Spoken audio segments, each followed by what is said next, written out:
और साथियों, आज का हमारा टॉपिक मोलरता है। और साथियों, आज इसको हम एक सिंपल और साधारण वे में इसको आप समझते हैं। चलो आज हम बात करते हैं मोलरता क्या है और इसकी मोलरता कितनी होती है।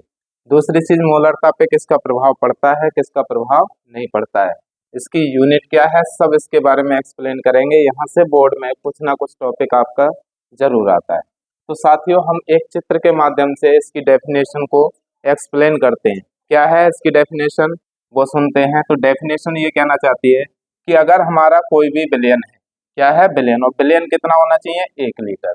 तो 1 लीटर विलयन में उपस्थित विलय के मोलों की संख्या को, किसको, विलय के मोलों की संख्या को ही क्या कहते हैं, विलयन की मोलरता कहते हैं। तो डेफिनेशन इसकी नोट करते हैं साथियों।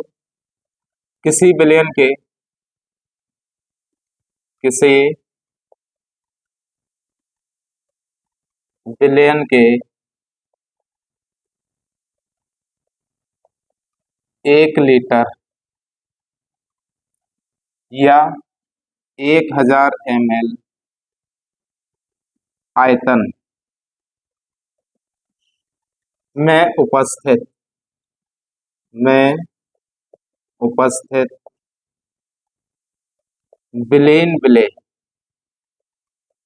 विलेन विलेय के मोलों की संख्या की संख्या को विलयन की मोलरता कहते हैं, मोलरता कहते हैं।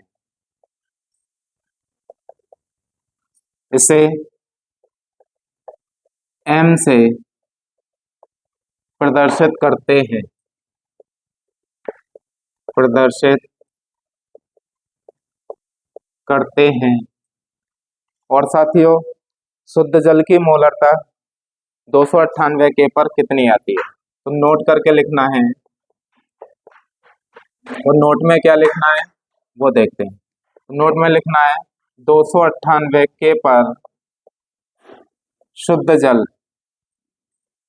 की मोलरता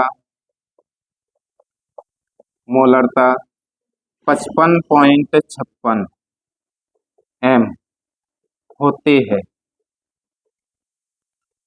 और साथियों, इस पर ताप का प्रभाव पड़ता है।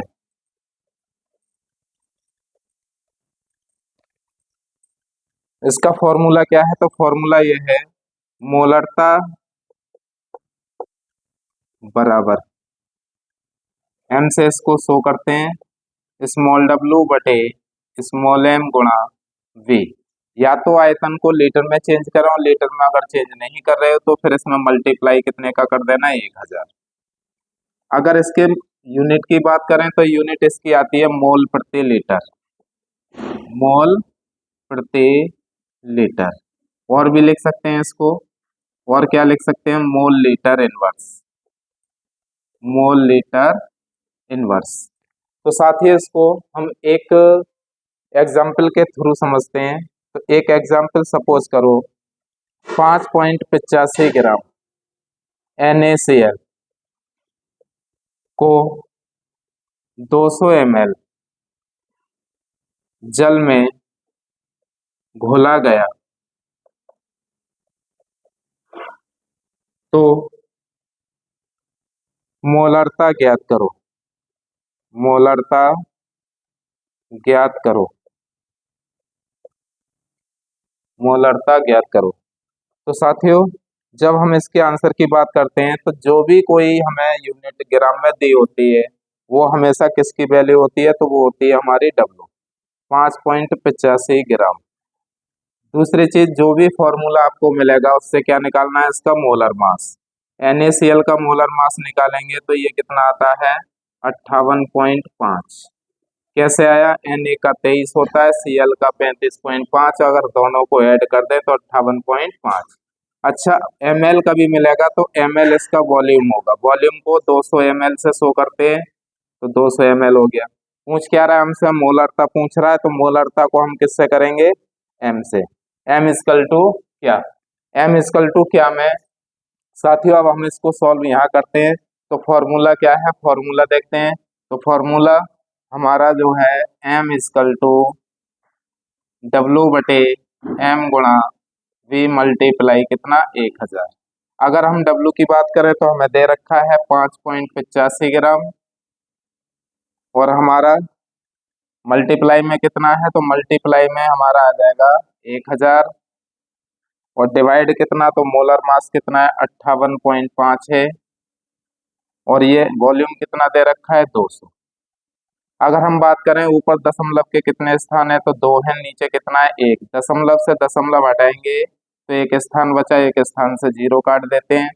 बाकी ये 2 स्थान 100 में, 2 जीरो 100 में है, और 200 में 2 जीरो, ये 0 से 0 काट देते हैं।